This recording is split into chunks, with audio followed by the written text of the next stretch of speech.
a reporter, and I always answer my phone calls from reporters.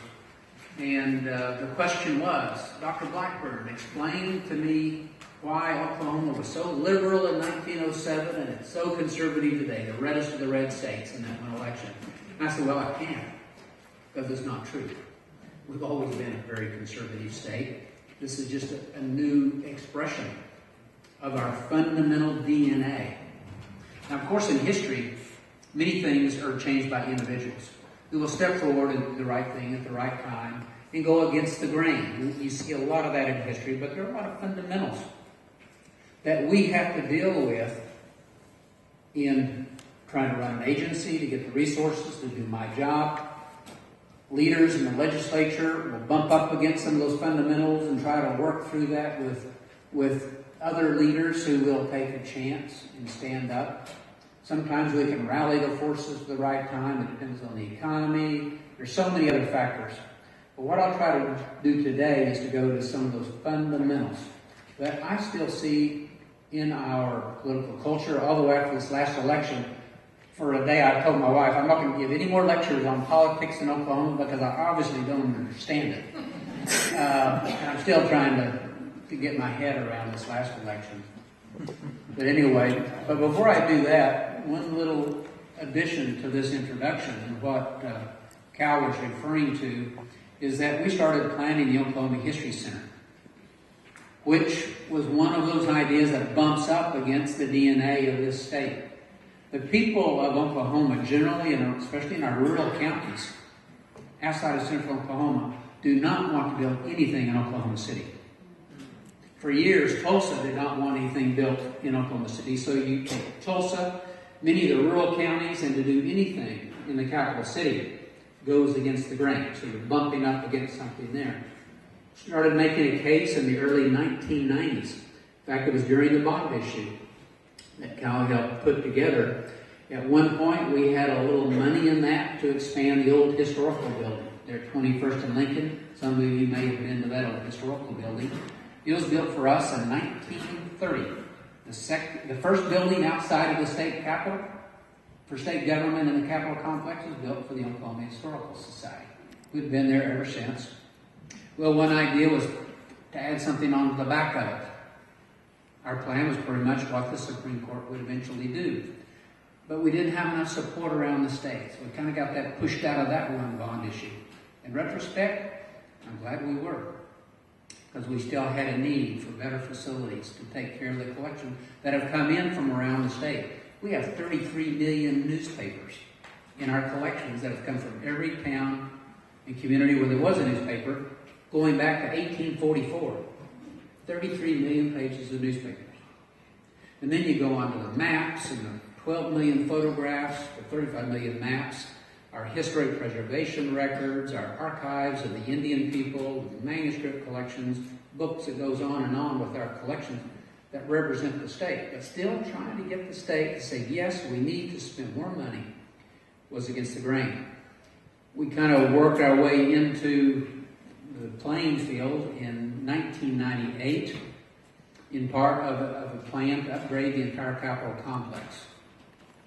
It would include the dome. It would include cleaning up North Lincoln, moving the Supreme Court into our old building. Well, in all of this shifting around of resources, we were going to be displaced and needed something new. And so we came up with our plan on what we needed, very un-Oklahoma-like. Let's do what Minnesota has done, was my response. We need something that's Smithsonian quality, something that will serve this state for the next 100 years, so think long term. Let's break out of this straitjacket that in speeches for years, I've been calling it what generally Oklahoma government was for decades, acceptable mediocrity. That in Oklahoma, that had been okay, except, well, it's mediocre, but hey, that's okay, we're Oklahoma. Well, we said, no, we got to break out of that. So we came up with a plan. And a bond issue was passed for the big deal, where brokers are in the room and making the deals. We came out with a lot less than we needed. We had a governor that wanted to take out some homes in a bad neighborhood on 23rd Street suddenly. Had to spend $4 million instead of $1 million on site development. So we're going backwards from what we wanted. I had to make a decision as an executive director in the year 2000. Do we break ground and go forward with the Smithsonian quality, National Archives affiliate, a Minnesota kind of model in an Oklahoma kind of state? And my board was unanimous. We had some leaders. He said, let's go for it. And so we broke ground for the first class rather than the mediocre. Got down to the point we needed to finish it. Governor Keating always said, oh, I'll get the money before I leave. Never did. So here we have a new governor coming in, Brad Henry, and Cal Hobson in the pro tem's office. So if I go to the pro tem, Senator Morgan was his chairman of appropriation. That moment is so vivid in my memory, Senator, that it's just like we did it 10 minutes ago. I walked into the room and I remember where I was sitting. Morgan was next to me and Senator Hobson. Your chief of staff was over here. What was his name? Either Tom Walls or Amanda Palato. Well, it may not have been chief of staff then. It was some Corporations chair, or Dow, Randy Dow. Well, I can't remember that. I can keep making up names. But thank you. But anyway, I remember the people in the room, and I made my case. I need another bond issue. We can amortize interest. I had learned about bond issues in the state. And it was a year of revenue shortfall. Teachers were being furloughed. That's how tough times were in 2003. Furloughing teachers. And in Oklahoma, that's emergency time. And here I was asking for another bond issue, but I had a way to delay any payments or any new cash for 2 years. But it would cost eventually, and I knew that. But laid out a plan on how we could get the votes. And Pro Tem says, sorry, Bob, it's a tough year. So I went home, and I'll never forget, I was sitting on the front porch. I'm a runner, so I went out and ran, thinking that would make me feel better, and it didn't. I was on the front porch of the beer. And I don't know why I had my cell phone with me at the time. This is 2003, excuse me. I'm getting my years right here. Yeah, 2003. And I'm sitting on the porch and I'm literally thinking, well, what can I do now that I'm going to be fired at the Historical Society? Yeah, I go back into higher ed. Didn't know what I would do. Got a call, and it was Senator Morgan. He said he and Senator Hobson had a deal for me that we could consider another bond issue if I could get a roll call sheet and get 3/4 of both the House and Senate signed up saying they would go for it. They did not want it to make a Democrat-Republican issue with all the Democrats passing, the Republicans saying, oh, the big tax hogs are spending more money again. That was smart. Got to get 3/4, which meant I had to get a good number of Republicans in both the House and Senate. That I had to prove to them that we could amortize interest for 2 years, not need any cash for 2 years to get us on the other side of that disaster. And that no log rolling. Any time something else was added to that, it was dead. Wouldn't even consider it. I'll never forget. I knew at that moment we could do it.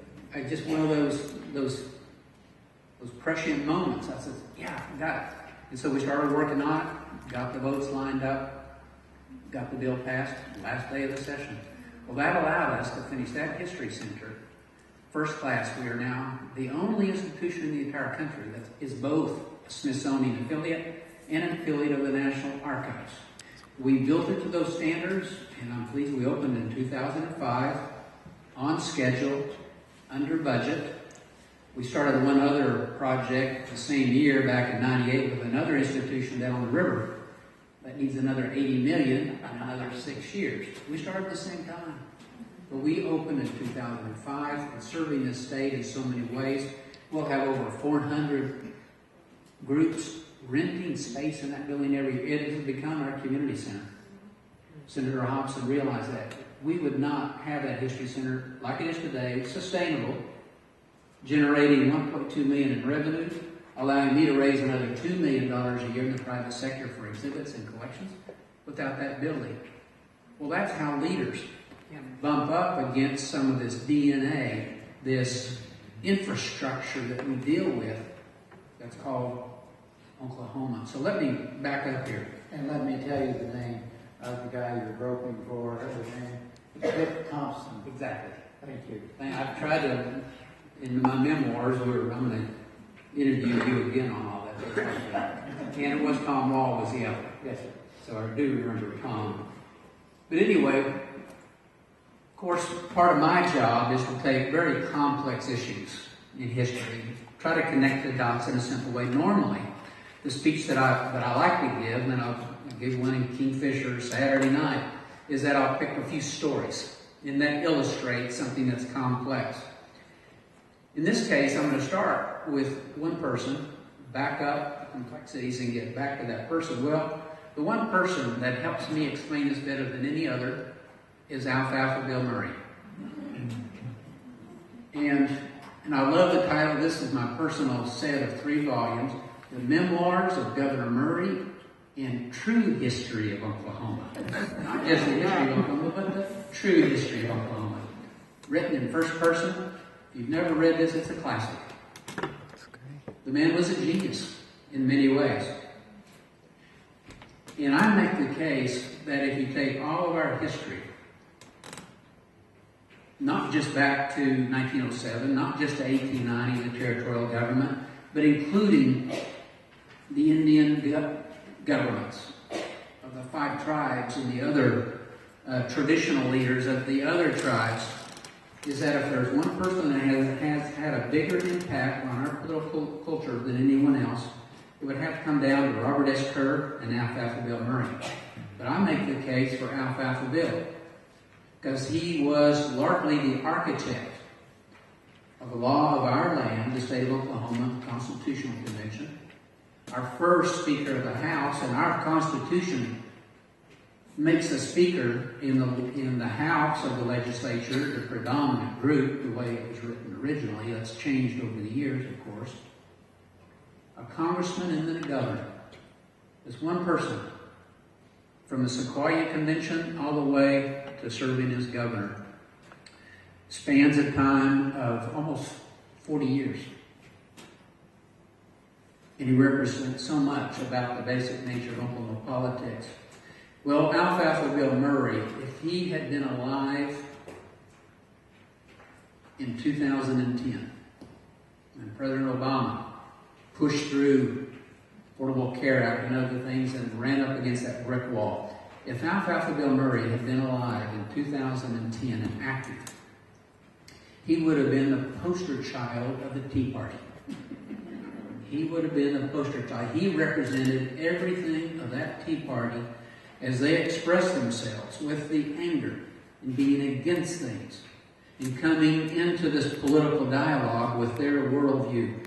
Alfalfa Bill Murray's philosophy almost paralleled that to a T. It was anti-federal government. We don't want their money. We don't want stimulus package. We don't want money to take care of people who need help. Anti-intellectualism. We don't need no higher education. Let's put it into common ed. We don't need those elites. So it's an anti-elite. It's anti-women. It's racist. Maybe offending some people in here today with that part of that Tea Party creed. And in some ways, ironically, anti-business.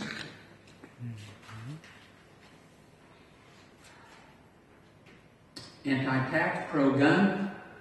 These are all Alfalfa Bill's fundamentals that make him who he was. So now, let's back up. Why did this state embrace an Alfalfa Bill Murray? From the Sequoyah Convention all the way through being elected governor again in 1930. Well, to understand the soil from which he springs, we have to go back, and I'm going to combine a little bit of social history, economic history, as well as political history today. But you have to start with the way we think about our worldview. You can study the Osages and try to understand the Osage worldview to understand their history.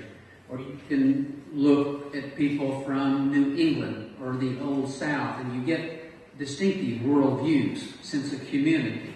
Who are we together? Do we take care of each other? How will we respond in a similar way? Well, there's one cultural trait in Oklahoma that is so unique. It's not the majority culture. but it is dominant. Some of you have heard me make this case before, but it's the Scots-Irish culture. Jim Webb wrote a book, I don't know, 10 years ago, called Born Fighting by Jim Webb, a senator. And it's his family heritage, as it is mine, as it is probably, I would say, over half of the people in here can take their roots back to Scots-Irish.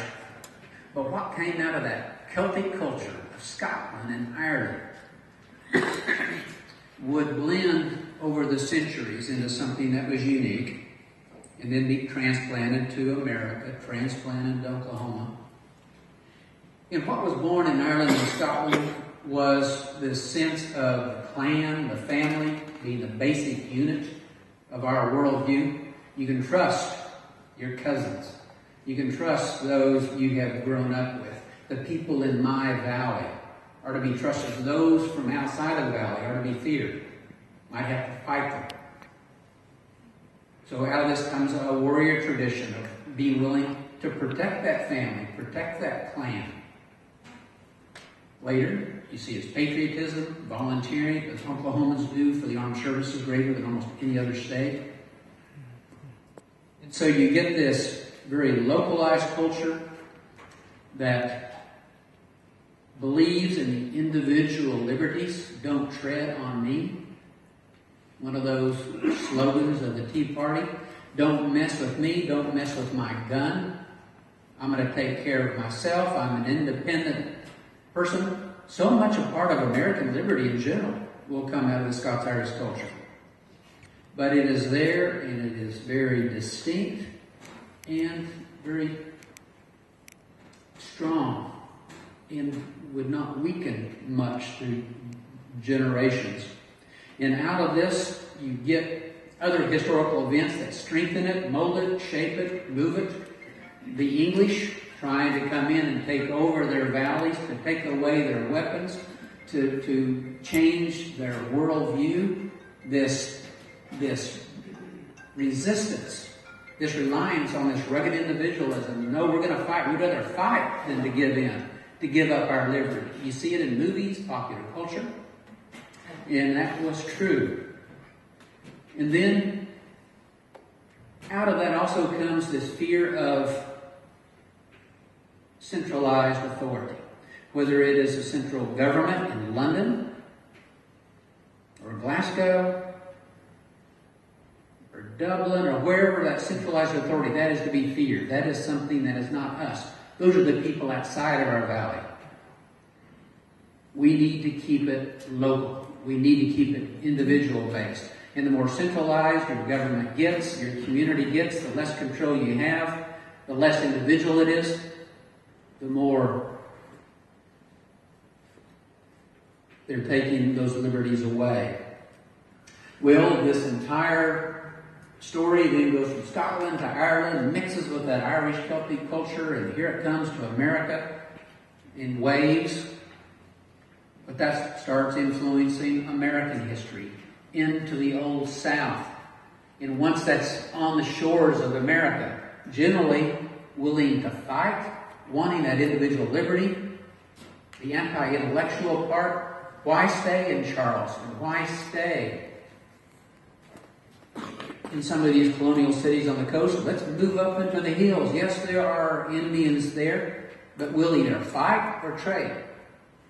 But got the courage to do it. We have our weapons, we've got our family, our clan, we're going to move up there together. When my family moved from South Carolina to Arkansas, from the 1830s to final one, my great-granddad in 1866, those Scots-Irish were moving to one community in Howard County, Arkansas, into the Bluff Springs community. The Dillards are part of them that would create Dillard's grocery or department stores, and all these families, but they all came from that one county, Lawrence County, South Carolina. Very typical of the frontier. You stick with your family. You take care of your family. We often get this theory that people who moved to the frontier said bye to their family, their church. Well, no, generally they would come out sticking together, and that's the way this frontier was moving to the west. And while that was happening, you get the influence of the 5 civilized tribes, all of whom were in the American Southeast, just up into the hills above the coastal areas, and who were the most aggressive traders and merchants and even missionaries who had the guts to move up among the American Indians. It was the Scots-Irish, the Scottish traders who would move among the 5 tribes. And just a few names to jog your memory on that: among the Choctaws, Robert M. Jones, the richest man west of Natchez by the 1850s, owned 2 riverboats, had several plantations, had almost 500 African-American slaves, who had general stores scattered throughout the Choctaw Nation, represented the Indian Territory in the Confederate Congress during the Civil War. This is the son of a Scots merchant with Scots-Irish values and cultures and worldview. Yes, Choctaw, but also Scots-Irish. The same thing among the Chickasaws. Loyalist Tom Love, a Scotsman, whose dad was killed by the Loyalists in South Carolina, moved up, had 2 families among the Chickasaws, would move west, Trail of Tears.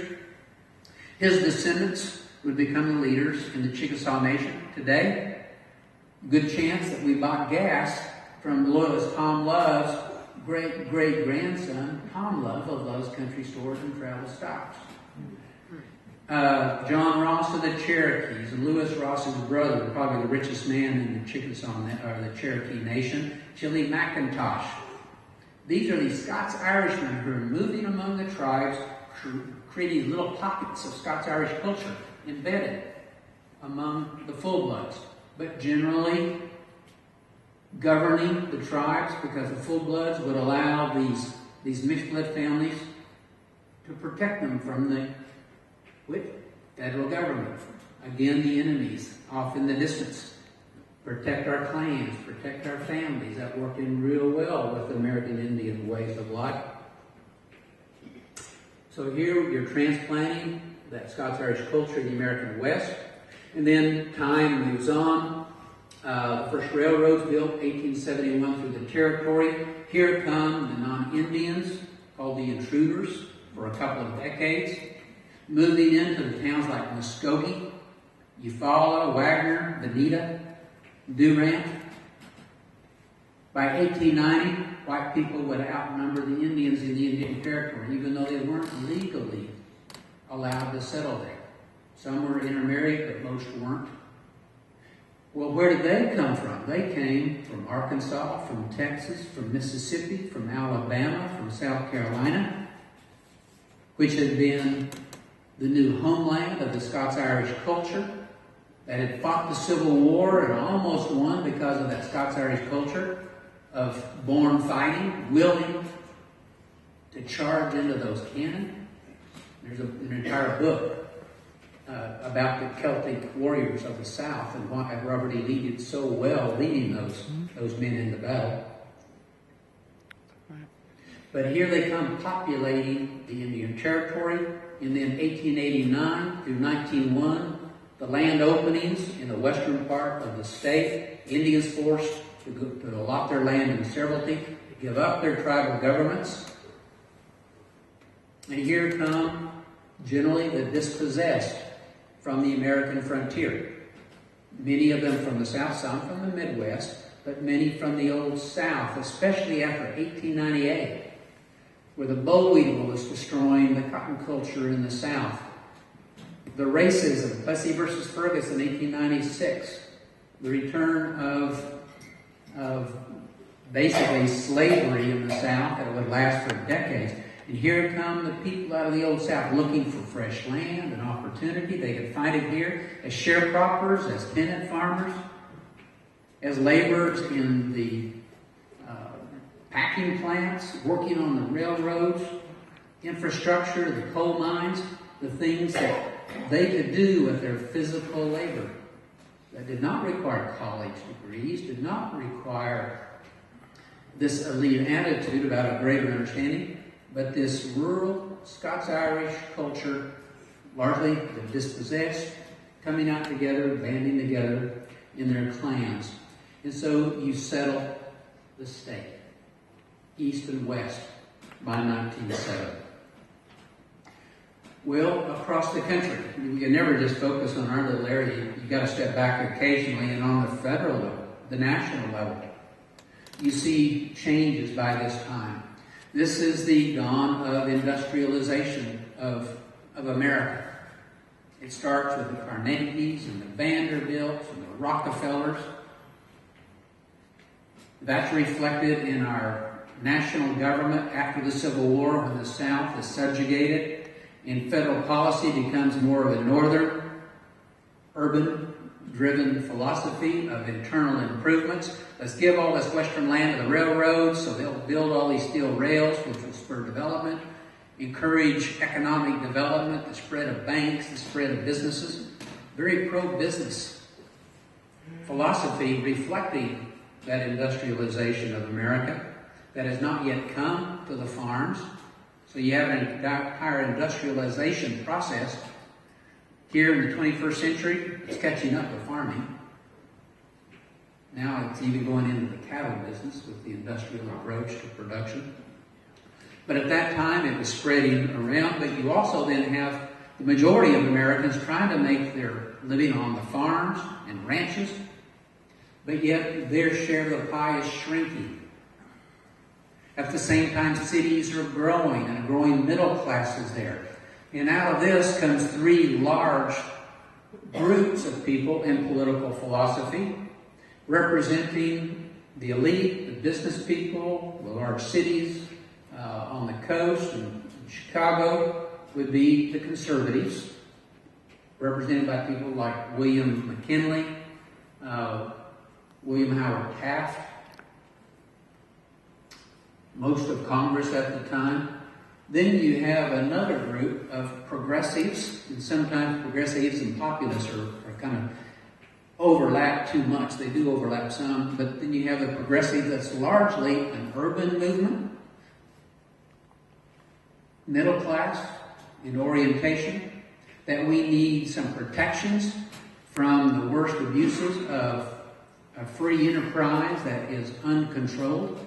So yes, we need regulation. Yes, we need protection. We need to invest in this new opportunity for people to move their way up this ladder in an industrialized society. Of course, one of the best examples there is Theodore Roosevelt, but an even better one is Woodrow Wilson. Progressives coming from an urban culture, trying to change the world and improve it. And then the third group, which is more Oklahoma than the other two, the populists. The poster child of populism would have been William Jennings Bryan. And his attitude is that here are us real Americans. You heard that in this last campaign, the real Americans versus the phony Americans. But here the real Americans are those who have our roots in the land. We take care of our own. We have this belief in individual liberty. We're the militia. We are the Minutemen. We're the patriots. Because we believe in the power of the individual. We've been on the farms. We're being abused. We have the elites. We have the cities. We have the big business. We have the government far away that's taking away our liberties. But for some reason, we're not making the kind of money on our crops that we did 20 years ago. It's got to be because of these people taking advantage of us. And I'm going to take care of my family, my clan. I'm going to have my gun strapped to my hip, and I'm not going to let anybody tread on me. That was this. When you throw in the evangelical Christianity of the frontier, as it's come in with the Baptists and the Methodists, and this frontier ethic of fundamentalism, that's everything is based on that Old Testament.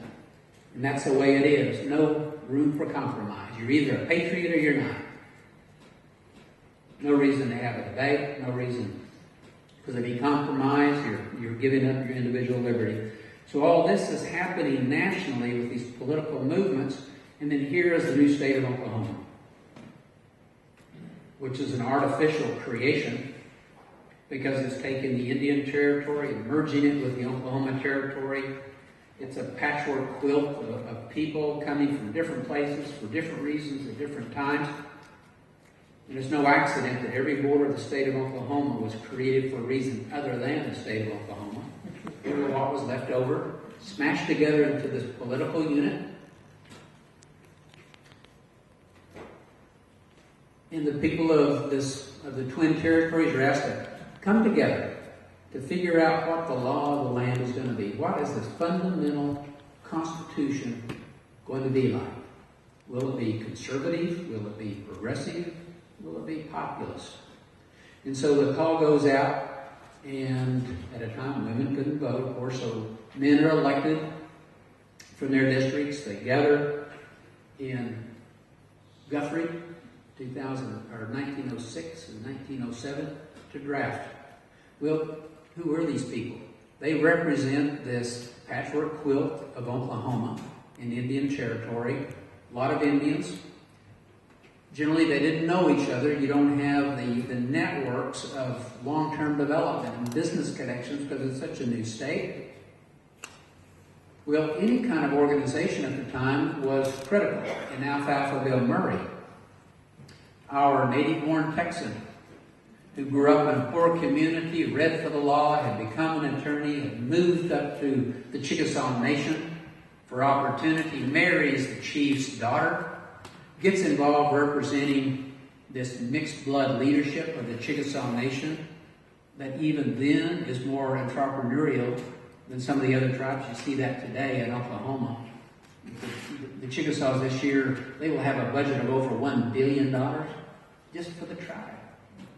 Well, they were entrepreneurial then, and Alfalfa Bill Murray was there negotiating and helping that last chief of the Chickasaws. And when the people of the Indian Territory say, we need a single state, that's the Indian Territory, Indian people governing themselves, they come together in 1905 into Muskogee to craft a document that they would call the Sequoyah Constitution. Alfalfa Bill Murray is there. Even though he's not Indian, he's intermarried. Chickasaw way, he is Chickasaw. He's representing the Chickasaw people there. He meets others there, like Charles Haskell, the first governor of the state. He meets some of the labor leaders from the McAllister and Krebs area, from the coal mining districts. He meets people from the other Indian nations. And of course, Congress ignores it. But that was an advantage. So here, all of these representatives come into Guthrie in 1906. And Alfalfa Bill Murray has a lock on most of the delegates who had been leaders at the Sequoyah Convention. And as he says in his memoirs, how are you going to be elected when you didn't know anybody in different parts of the state and all these cultural differences? That Sequoyah Convention allowed him to have his block of votes that he could add to it. Then he could read a very, very smart political leader could reach out to other groups and get their votes